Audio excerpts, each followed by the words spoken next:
이재명의 모든 정책이 사실은 이제는 다 끝났다. 처음부터 지금까지 1년간 이재명이 할 수 있는 거는 코스피 정도밖에 없습니다. 그것도 자기가 한 게 아니고 기업이 한 거를 지가 했다라고 포장을 한 거죠. 이재명이 밀어붙였던 것 중에 뭐가 된 게 있죠? 원전 안 하겠다 했는데 결국에는 원전을 할 수밖에 없다는 식으로 또 슬쩍 말 바꾸죠. 대왕고래 프로젝트를 깠다가 지가 이제 한다 그러죠. 그죠? 이재명이 부동산을 살렸습니까? 지금 전국이 난리예요. 지금 집 없다고. 월세로 밀려나고 대출 못 받고 양도세 내라 그러고 갭 투자하지 말라 그러고 그러니까 집을 내놓는 사람도 없고 집을 살 수 있는 사람도 없고 이사 갈 수 있는 사람도 없어. 거래가 없으니까 이제는 뭐 부동산 가격 올라가고 뭐 그러는 거예요. 그런 상황에서 최악의 지금 이슈가 터졌는데 건저당 이슈입니다. 요거를 좀 해설을 좀 해드릴게요. 민심이 대폭발하고 있는데 최근에 이재명이가 국민의힘에서 특히 장도연 대표가 반년간 계속해서 몰아붙였죠. 야 이재명 집 팔아 집 팔아. 왜 그러냐면은 지는 집 안 팔고 엄청나게 좋은 데 있거든요. 집이 순회역 바로 옆에 있어요. 분당에. 근데 전 국민 보고는 야 집 사지 마 투기하지 마 대출 받지 마 동작 그만. 집을 살려는 사람, 이사 가려는 사람, 대출 받지 마. 다주택자들 세금 내, 집 내놔 빨리. 갭 투자하지 마. 죽는다 너네들 투기지. 그러니까 이제는 뭐 집을 내놓는 사람도 없고 이사 가는 사람도 없고 난리가 난 거예요. 그러니까 전세 매물은 없죠. 그러니까 월세로만 사람들이 옮아가죠. 서울의 현상일 뿐만 아니라 경기도 전역으로 옮기죠. 뉴델리 기사 보세요. 전국적으로 지금은 전세난 때문에 전세 가격이 폭등을 하고 있다. 그러니까 이제 지도 이제 몇 개월 동안 계속해서 국민들이 이제 원성을 내고 보수 진영에서 비판을 많이 하니까 집을 팔았죠 최근에. 실실 웃으면서 나는 집 없어요 이제. 저런 얘기를 하면서 마치 자기가 시세보다 낮은 가격으로 집을 팔았고 나는 이제 무주택자입니다. 그러니까 너희 개돼지들도 무주택으로 좀 사세요. 라는 거를 지금 시건방을 떨었는데 알고 보니까 29억의 분당 아파트를 팔았고 집거를 여기에다가 17억 7천만 원의 근저당권을 설정을 했다. 이게 무슨 말이냐면은 집을 이재명이가 29억에 내놨어요. 근데 대출을 받아서 보통 사지 않습니까? 근데 지금 대출이 안 되잖아요. 근데 이 A라는 사람이 이재명한테 나중에 17억 7천을 갚을게 하고 일단은 집을 산 거예요. 사채죠 이거. 근데 여기서 이게 국민들이 폭발하는 게 뭐냐면은 저런 꼼수를 너만 쓰고 왜 우리는 대출 못 받게 만드는 거예요 지금. 집을 내놓는 사람도 못 팔게 만들고 집을 살려는 사람도 대출을 막아서 못 해놓고 니는 왜 저런 꼼수와 사채를 써가면서까지 네가 원하는 때 집값이 올랐을 때 집을 파냐. 댓글 난리 났습니다. 지금 보면은 대출은 그리 막더니 좌로난불이다. 나는 금융사업자가 아니라 집 파는 사람이 근저당 설정하는 거 본 적이 없다. 게다가 의심되는 게 뭐냐. 이재명 집 있는 순회역 앞에 있는 아파트 있잖아요. 거기 토지 거래 제한 구역으로 묶여 있어요. 무슨 말이냐면은 거래할 때에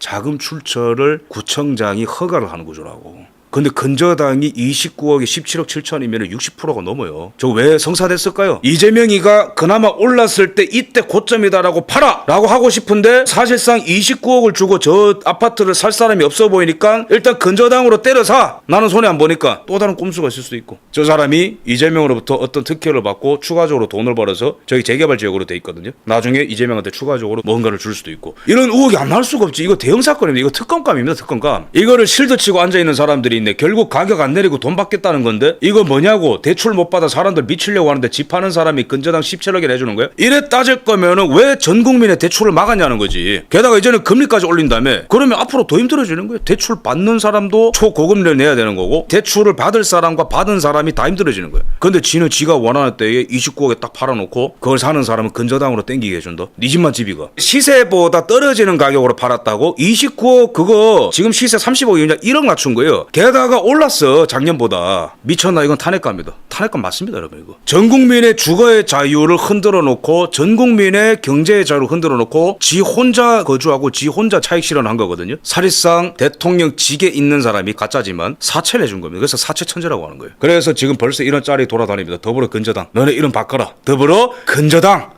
진작에 팩트를 한번 파고 들어가 보도록 하겠습니다. 이재명이가 7월 14일에 집을 팔았습니다. 그리고 7월 16일에 어떤 50대 부부에게 소유권을 완전히 넘겼습니다. 여기서 문제는 29억에 집을 팔았다. 오케이. 근데 지금까지 시간을 끌면서 지금 판 것도 어쨌든 비판거리가 되는 거. 왜? 작년 말부터 계속 팔아라 했어요. 국민들이. 왜 너만 안 팔고 자빠졌냐고. 딴 사람들 뭐 집 내놓으라 놓고. 수상한 게 뭐냐면은 왜 이게 오를 때까지 기다렸다가 팔았을까? 다른 사람들은 갭 투자하지 말는데 쥐는 오를 때까지 왜 기다렸다 파는 거예요? 이 포인트에서는 하나 하나 걸리는 거예요. 근데 두 번째 29억에 팔았는데 보면은 근저당권 17억 7천만 원 정확하게 등기부 등본에 적혀 있습니다. 해설하자면은 매수인 집을 사는 사람이 매도인 이재명에게 매매 대금을 한꺼번에 다 지불하지 못하자 채무자가 되었다. 전 국민들이 지금 대출이 안 돼서 집을 못 팔거나 이사도 못 가고 월세로 몰려 있는 상황에서 이재명은 근저당 꼼수를 통해서 지는 집 팔고 집을 사는 사람한테는 특혜를 줬다, 이런 말씀드리겠습니다. 대부분의 국민들은 갭 투자가 금지가 되기 때문에 전세 매물이 지금 씨가 말랐고 아파트 공급이 안 되고 있기 때문에 갈 데도 없어. 가려면은 자기 집을 팔고 이 금액으로 이사를 가야 되는데 자기 집을 사줄 사람들이 없어요. 왜? 대출 제한이 됐기 때문에. 나한테 들어오는 것, 내가 갈 수 있는 곳은 다 막혔어. 사실상 공산주의처럼 이렇게 묶어놔 버렸단 말이에요. 이렇게 묶어놓고 지는 탈출구가 있어요. 지낼 때가 있잖아. 저가돼. 그 다음에 기존의 집을 사줄 사람도 있어요. 근저당이라는 치트키로 팔아주는 거예요. 자, 너희들은 그냥 그렇게 살아라. 나는 근저당으로 패스. 이런 느낌인 거예요. 근데 이게 재밌는 게 뭐냐면은 7월 23일에 부동산 대토론회가 예정돼 있다고 합니다. 하도 국민들이 부동산 때문에 열받아가지고 게시판에 글도 많이 쓰고 폭주하니까 드론통실에서 7월 23일에 국민 대토론회를 예정을 하고 개최를 하려고 했대요. 취소될 가능성이 굉장히 클걸요. 이거 하면은 이재명 두드러 맞습니다. 근데 이 상황에서 이거 강행하잖아요. 둘 중에 하나지. 정말로 오픈된 토론회면은 이재명 두드러 맞습니다, 여기서. 근데 만약에 이거를 문재인처럼 가면 연극 같이 해버리면은 더 욕풍 맞는 거죠. 지금 누가 봐도 부동산 이슈 중에서 가장 심각한 이슈는 이재명의 근저당권입니다. 근데 그 얘기가 안 나오고 주택 공급이라든가 양도세라든가 이런 이슈만 다룬다? 그럼 더 난리가 나는 거죠. 그런데 이제 하나의 의혹을 제가 좀 제시를 하겠습니다. 여기서 이재명 부부는 상승기에 집을 팔았고 집을 산 부부는 어쨌든 7월 말에 이 아파트가 재건축 사업 시행자 지정을 하는데 그 전에 조합원 지위를 승계할 수 있게 됩니다. 이 두 쪽은 다 이득을 보고 있어요. 7월 말 이후로 넘어가면은 온전하게 재건축의 혜택을 못 받습니다, 매수자가. 그런데 7월 말 이전에 반칙을 써가면서까지 저렇게 했기 때문에 조합원 지위 승계를 받는 거죠. 왜 저 두 사람이 저렇게 이득을 보는 걸까? 이재명이는 근저당권을 61%나 줬거든요, 집값 중에. 여기서 국민들이 의혹이 드는 거죠. 이재명이는 왜 저렇게 큰 특혜를 저 사람에게 줬을까? 뭐 이재명 나중에 받는 거 없을까? 라는 생각을 당연히 하는 거죠. 이재명이 과연 집값 29억에 만족할 사람입니까? 특검 대상입니다. 첫 번째, 지금 17억 7천만 원을 집을 매수하는 사람이 10월쯤에 갚는다고 합니다, 기사를 보면 이재명한테. 근데 이 17억 근저당 상환금을 어떤 방식으로 갚게 되는지 상환금 출처를 까봐야 돼요. 이거 부정한 돈이면 이거는 대형 사건이 되는 겁니다. 누가 대신 갚아줘도 문제가 될 수 있어요, 이거는. 특히 민주당이랑 이재명 관계된 사람이 해주면 큰일 날 수 있습니다, 이거. 두 번째, 이재명은 과연 어떤 추가 혜택을 받을 것인가? 이재명이 과연 29억만 먹고 떨어질 것인가? 아니면은 또 다른 뭔가를 받을 것인가? 그 다음에 또 하나의 의혹, 제가 이 댓글 보고 깨달은 게 있어요. TV조선 보도에 달린 댓글인데요, 보시면은 여기 토호제인데 맞거든요. 여기는 집을 거래할 때에 자금 출처 소명을 해야 되거든요. 그래서 구청에서 허가가 나와야 돼요.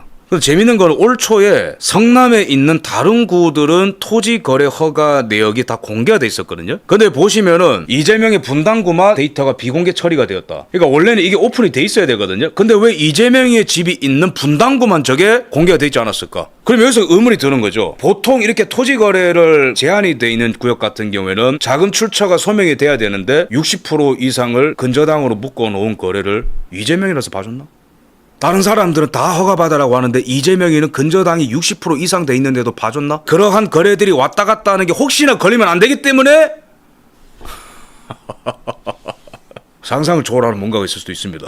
이재명 일단은 재산 늘었어요. 2024년 말부터 2025년 말까지 보면 재산이 18억 8,807만 원 늘었는데 인세 수입이 늘었다, 집값이 늘었다라고 돼 있습니다. 어쨌든 재산이 30억에서 약 50억까지 늘었고 1년간 18억을 벌었는데 5년 임기 다 채우면 얼마 버는 겁니까? 한 100억 버는 거예요, 저 사람? 예를 들어서 진성 좌빨 어떤 지도자가 있어요. 전 국민한테 부동산 어떤 규제를 때려버리는 거예요. 근데 정말 순수한 공산주의자라면은 내 집도 너희가 써라면서 내놓겠죠, 그죠? 근데 이재명이는 시간 끌다가 29억까지 올라갔을 때 내놨다. 게다가 그 과정에서 정보가 비공개 처리된 적이 있었다. 게다가 서로 이득을 보는 구조다.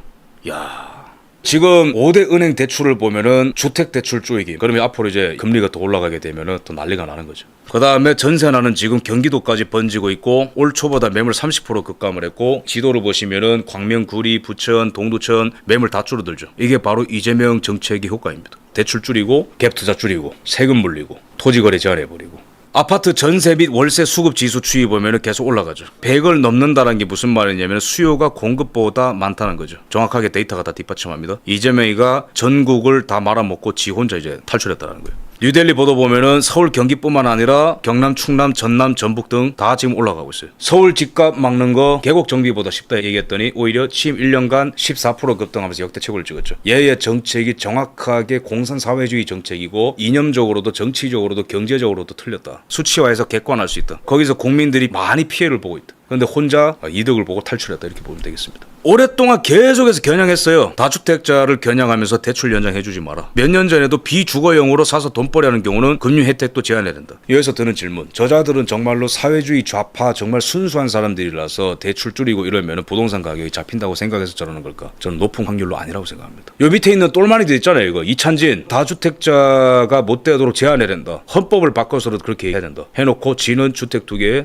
상가 2개. 금감원장입니다. 2억 원 금융위원장. 다른 사람들은 못하게 때려잡고 자기는 갭투자로 수십억 벌었죠. 김용범이 너희 딸도 전세 받았지 않냐라고 김은혜 의원이 물어보니까 이거 놔봐 이러면서 막 화내고 청문회에서 저런 인간들은 뭐 재미를 보기 위해서 저러는 거 아닐까요? 이런 인간들에게 거대한 국민들의 심판이 필요하다는 말씀드립니다. 근데 앞으로 더 힘들어집니다. 금리 인상을 이제 하게 될 건데 주택담보대출 금리가 8%, 주담대 받은 사람들, 대출 받을 사람들 이제는 뭐 꺾여 나가는 거야 허리가. 그래서 저러한 절정의 타이밍이 오기 전에 많이 털어먹고 벌고 나가자 이런 것들이 저기 저과대에 다 들어가 있는 거 아닐까요? 그런 생각이 듭니다. 근데 금리를 올리면 그러면은 좀 긴축 재정으로 들어가나? 인플레를 잡으려고 그러나? 라는 생각을 사람들이 할 수 있겠지만 만만의 콩떡 아닙니다. 정부는 지출을 늘려서 마음껏 방만한 경영하겠다. 개돼지들만 허리띠를 졸라매라. 그 뜻입니다. 빨리 심판해야겠죠. 그죠? 그럼 이제 이재명의 어떤 정책과 리스크라는 측면에서 해설해 드리자면은 대표적으로 이재명의 여러 가지 어떤 정책들이 다 이제 꼬집어집니다. 기업들이 돈을 좀 번다고 초과 이윤 배분을 하겠다고 했다가 욕을 하도 먹고 국제사회에서 욕도 먹으니까 이제는 이제 회의까지도 돌연 취소한다. 런하는 거죠. 이재명 런하는 겁니다. 초과 이익의 일부를 대중에게 분배하기 위해서 기본소득 지원금 같은 세 메커니즘이 필요하다라고 지난달에 얘기했으면서 바로 도망가는 거죠. 이렇게 계속 손바닥 뒤지는 일들이 최근에 굉장히 많아요. 다 끝났다는 겁니다. 꺼낼 만한 정책이 없다라는 거예요. 그러면 그 틈을 누가 파고들 것이냐? 우리 애국 보수, 애국 시민들이 파고들어서 이재명이 레임덕이 가속화되는 과정 속에서 부정선거 재선거 운동을 성공시켜야 되고 특검을 무엇보다 관철시켜야 된다. 그 다음에 이재명이 지금 이제 나락으로 떨어질 때에 이 정청래가 칼을 갈면서 매섭게 덤벼들 것이다. 여론조사에도 이런 정청래 히든 카드 있나? 뭔가 지금 좌파 평론가들이 봤을 때 정청래의 전략이 의외로 나쁘지 않다는 얘기가 나옵니다. 그러니까 뭐냐면 송영길 같은 경우는 굉장히 매서운 표현을 쓰거든요. 과거 같았으면 뭐 목을 잘랐다 뭐 이런 표현을 하고 김민석도 정청래를 굉장히 매섭게 비판하는데 정청래는 지금 친명계 의원들이 뭐라고 하든 김민석이 뭐라 하든 송영길이 뭐라 하든 좀 수동적이고 대인배 같은 모습으로 얻어맞는 모습을 일부러 보여줍니다. 그러면서 자기가 오히려 큰 그릇이라는 거를 이제 보여주는 거죠. 이해찬 배우자가 후원회장으로 들어왔기 때문에 이것도 의미심장하죠. 이게 민주당의 오야봉은 사실은 이재명이 아니고 이해찬이었습니다. 이해찬이가 민주당이 저지르는 모든 것들이 다 가담돼 있고 이제 기획자고 또 이제 중재자죠. 그죠? 이해찬의 배우자가 후원회장으로 들어갔다는 것도 굉장히 중요한 시그널이다 이런 말씀드립니다. 정청래가 이기면은 사실상 이재명은 끝난다. 끝난다. 당과 원내의 목소리가 이재명한테 지배당하지 않는다라는 게 객관화되는 일이 생기기 때문에 엄청난 일들이 일어날 겁니다. 설령 정청래가 되지 않더라도 저는 김민석이 되든 송영길이 되든 이재명이의 그 모자람과 그 실정과 그런 것들이 만들어내는 지지율 폭락, 이재명의 권력을 압도하려는 이 당의 권력자는 계속해서 출몰하는 어떤 이 과정으로 갈 겁니다.